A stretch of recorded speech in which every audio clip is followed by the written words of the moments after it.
new subject I'm going on to now, and again we're dealing with backgrounds, but we'll be working with sponges, and we're working with different inks.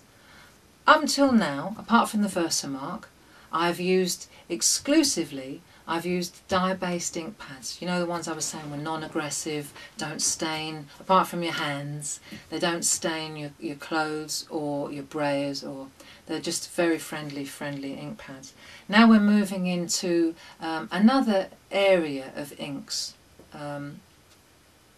The bottled inks, for example, Inkabilities, they're fabulous to use. You can paint with them beautifully just by dropping a couple of drips into a saucer and using a paintbrush. They're beautiful for painting with. Let me show you what I'm talking about. Here, you see, for example, this one is French Country. They come in lots of different flavours. I really enjoy using these for making backgrounds. Now, I use them in conjunction with the sponges, okay, and a water spray. That's about it, really. Obviously, then I superimpose stamped images and I make beautiful cards with them. But this is another way of creating lovely backgrounds. With the brayer, which is what we were doing before, and that's used in conjunction with ink pads, obviously what you're looking at is, you know, you've got a 4.5 inch length, and more or less you're working with complete coverage. Okay, now with the sponges, which we're going to use here, let me show you.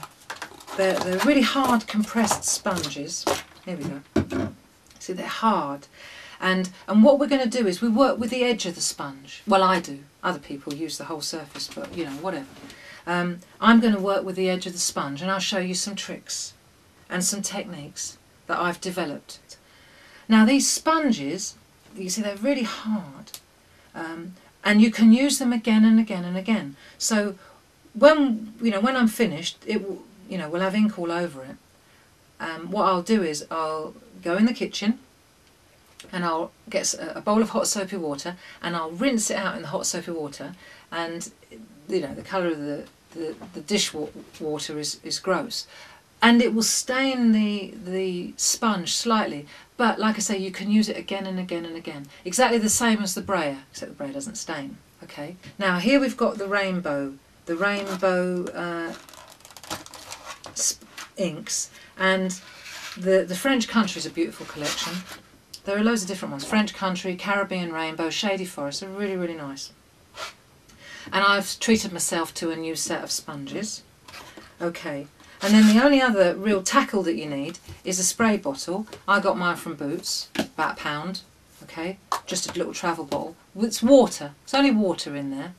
But when we're working with backgrounds, what you'll find is when I start using the sponges, it's very vivid and very bright. But I'm going to do that because you probably nodded off by now. So I'm going to go really bright and vivid, and that might wake you up.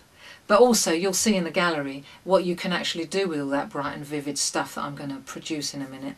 I just want to show you the different twisting techniques. You see, this is the difference between inks and the brayer. With the brayer, I'm quite limited. I can't really twist too much with the brayer because it's quite a long length. Now with the sponge, it's all in the wrist action, as they say. Okay, so without further ado, let me show you how it works.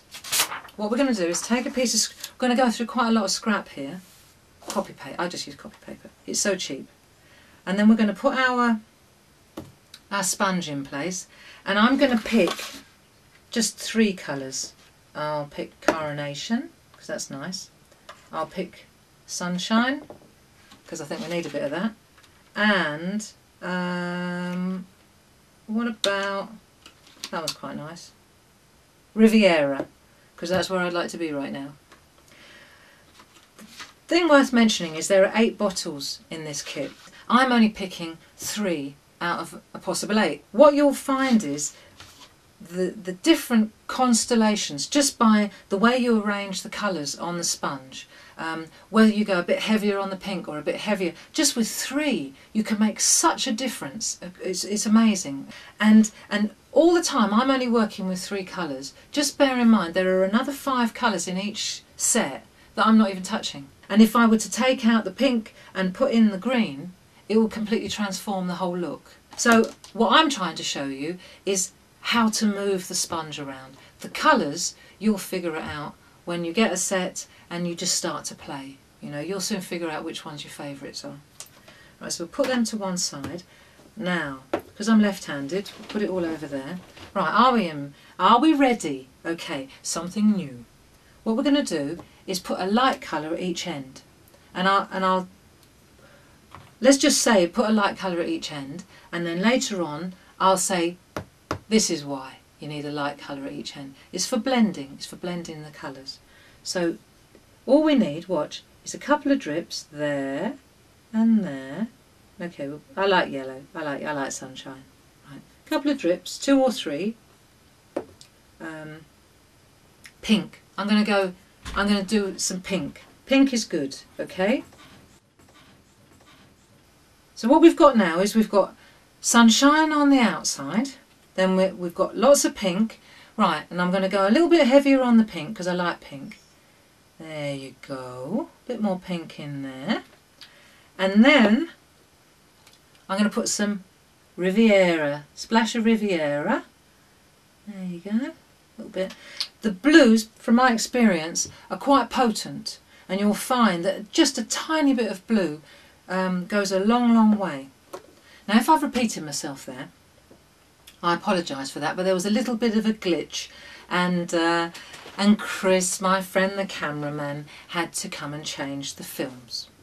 So anyway, without further ado, before I was so rudely interrupted, I'd like to show you how to use the sponge now. So I've got my ink all along there, and what I want to do is just marry up the ink, do you see, so that there are no white bits. So I've just done a squiggle, and now I'll show you some tricks. Always put some scrap paper underneath so that you don't cover your surface in ink. If you're a messy worker, and some of us are messier than others, you may want to consider putting an apron on. I can't work with gloves, so I'd rather just scrub my hands at the end of the day. I can't work with gloves, but maybe you can. You know, the latex ones. So what I want to show you first of all is how we actually hold, let's look at how we actually hold the sponge. I'm holding it like a big fat pen. Do you see that? Like that. Look. If you take a pen, you hold it like that. Drop the pen and then hold the sponge in exactly the same way. That way you've got loads and loads of manoeuvrability. Right? If you hold it like this, that's not good, because what will happen is if you're pressing too hard, which is often a pitfall, then you'll start to judder, okay? And you haven't got the same manoeuvrability. You'll end up applying too much pressure. So hold it like a big fat pen and you'll find that works well. Okay, now what I want to do is show you, we're going to hold it at about a 45-degree angle from the paper, and then watch what happens. I'll just start running. Here we go. And if you're looking at the top of my head, don't start looking for grey hairs, because I haven't got any. See? Now I drag down there, and every time I stop, look, I make a line. Do you see? There. And I'll go straight off the end, showing you that it does work on scrap paper. And interestingly enough, do you see how it's darker on the porous paper than it is on the light paper? And you see here, every time I juddered or move, look, I get these lines, these interruptions. And that's well worth noting, because we shall use that later on. Now the next thing is, watch what happens when we overlap the colours. I'm just showing you real basics now. When we overlap the colours, see, I'm pressing a bit hard, you can hear it. It's nerves. There. When we overlap the colours, we get plaids. Do you see? And all of a sudden, see, we didn't have green to start with, but where the blue and the yellow meet, they don't bleed, they blend. And now we've got green involved. It's really cool. It's really cool. Watch this piece here, and I want to show you something just incidental. If I wanted to leave that white, but I want to do a plaid here, I can cover up that end, right, and I'll start on the scrap.